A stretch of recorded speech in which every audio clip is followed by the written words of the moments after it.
Yeah. So, this project is called Operation Nightingale.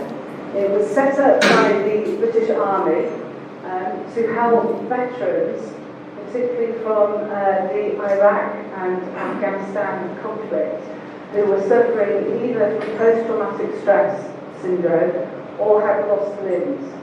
So for every service person who lost their life in Afghanistan and in Iraq, we had about 8 people who actually lost limbs and had to leave the service.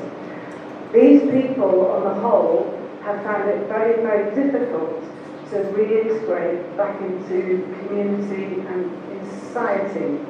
So Operation Nightingale was set up to help with that rehabilitation. Basically, it used archaeology as a tool to help with that rehabilitation. Now, what's interesting particularly about Army veterans is that they have a lot of skills that most of us don't learn. So they have skills of being able to look at the land, the ground, to see whether that ground is safe in their home. They're used to searching for things and searching very carefully for things. So we felt that archaeology might be a really good vehicle to help them transfer those skills into a non-military setting. So that's how it all started. When we were asked to join the project, it was mainly to look at how we can move that very military-run project into the community, to make it a community-run project, to make it sustainable, and to enable the veterans to actually integrate themselves into the local community, which is where we were trying to get to. So the idea was that the soldiers would learn how to do archaeology, how to find finds, and they would then have the opportunity to interpret those finds and think about what those finds meant, and then they would then teach the local community how to do archaeology. So that was the idea. So it wasn't about pure archaeology. So archaeologists here, it wasn't about the pure processual archaeology. It was about using archaeology as a tool to help people think about memories, to reflect on things, but also to gain community engagement and enable the soldiers to teach the local community about what was under their ground, what was there. And then through this, it was hoped that it would build community cohesion, and then that would lead to community resilience and helping the communities gain a feeling of self-respect and self-worth. So that's what we were trying to do. Now, what's interesting about heritage and about archaeology is the fact that representations of both are usually driven by the expert. So there is always an expert version of what a particular artifact or a particular monument means or was, or what it was used for. What this project was trying to engage with was being able to engage the community in the co-creation of knowledge. So it's like, all right, as archaeologists, you have a scientific mandate to say you can only put an interpretation on something if that can be scientifically proven.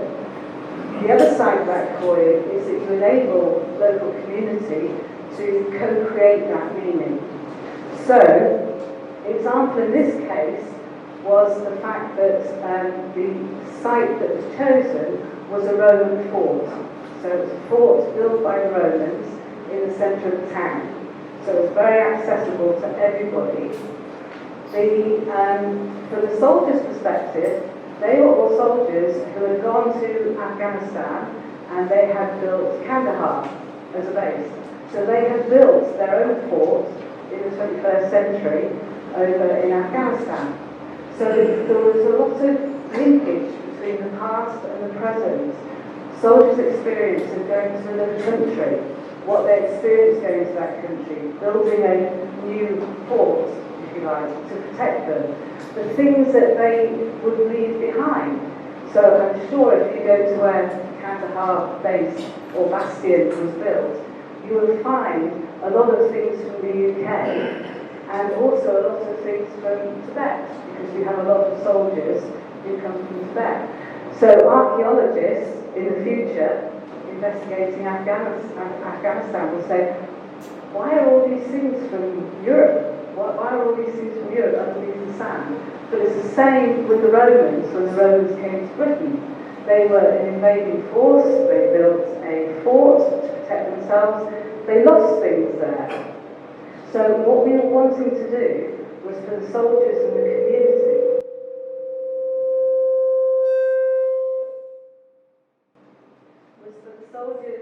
community to actually make those stories, co-create those stories. So that's sort of where we were. So that was the first part of the problem. The second part of the problem was the actual leadership of this group, this archaeological group. And leadership itself is a very interesting but very frustrating place to study. So when I was doing my PhD, I found this written by V.S. Rowntree in 1921. And he was saying, we must induce men to do their best by encouragement, example, and inspiration. It's easy to find foremen with good technical qualifications and comparatively easy to find the good muscle. But it's difficult to find men who can inspire and lead. So going right back to the beginning of the 20th century in the UK, they were already struggling with what is somebody who can lead? What does this person look like?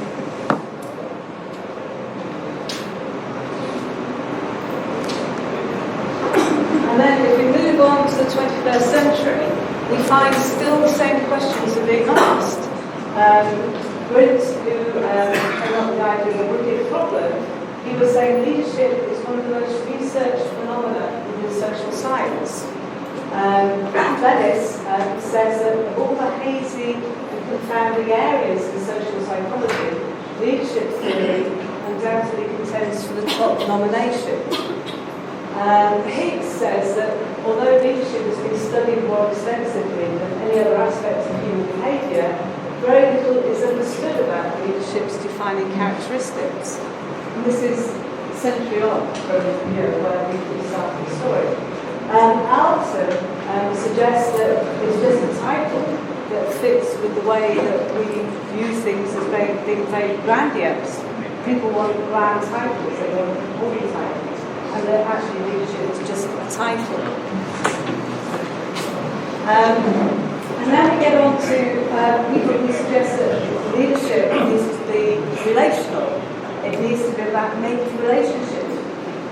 It's not about whether you're experts in something. It's about whether you can make people feel they belong and feel that they want to be part of what you're doing. And the last bit, which is a bit I've always found most interesting, is the methodological problems of studying leadership. Most leadership research is done through quantitative methods. So it's done by questionnaires, which are then put through data processing packages, and you come up with an answer. The problem is, most people have been on some sort of leadership training, some sort of management course, and they answer the questions as is expected. So you're not getting any new information about what leadership is. So when we were looking at this, how we made this project into a community-led project, we were struggling with what is the leadership going to look like. And when we actually looked at the project, the problem and the reason why it failed to become community-led was because of the leadership. It was to do with the expert leadership of the archaeologists that was defining how to get moving forward. So when we're looking at community engagement, which is the third aspect of the guide, we have problems with the idea of what is community engagement. So these days,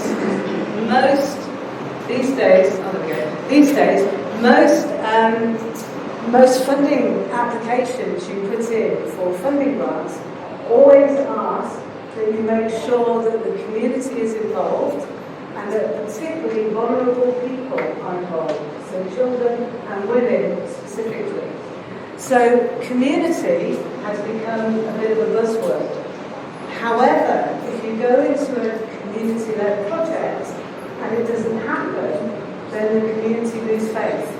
They lose faith and it becomes very tokenistic in the way that the project is completed and done.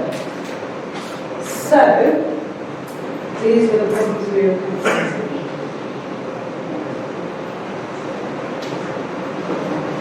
Okay, so these are some pictures of the actual project. These are our army veterans. So this poor chap lost a leg in Afghanistan. And these are the finds they were finding. It was a really good archaeological project. So they were finding much interesting things to talk about and discuss. So when we were looking at how we wanted to investigate or research this particular project, we decided that normal research methodologies weren't going to necessarily work because the project didn't complete its objectives. It didn't become community-led, it didn't become sustainable. So we had to find out why that was the case. So we decided to use an approach that was used in the National Health Service, very successfully, called critical realism. So critical realism and a realist evaluation is all about looking at the context of the situation you're looking at. It's about looking at the mechanisms, the things that are used in order to make the outcomes happen. And we thought, and from that, you develop a mid-range theory, which gives you an indication of what you could try next time in order to perhaps be more successful in how the next project is implemented. So it's a tool that enables you to reflect not just on success, but also on failure. So that's the good way forward for us. So there are 4 phases that we use. So first of all, you explore the various concepts, you explore the context and the theory. And a lot of that comes from the normal literature review that you would do. But the literature review, you can actually see it being used within what you come out with at the end, which is what I quite enjoy. We did interviews with the stakeholders to find out what they were expecting from the project, what they thought should have been happening. We did a desk review of public publications that were available on the previous projects that had been done. So we were able to gather a lot of contextual information about what this project should have been like. Having done that, we then bring all that information together into context, mechanism and outcome. And from that, you can develop your mid-range theory, which enables you to move the next project forward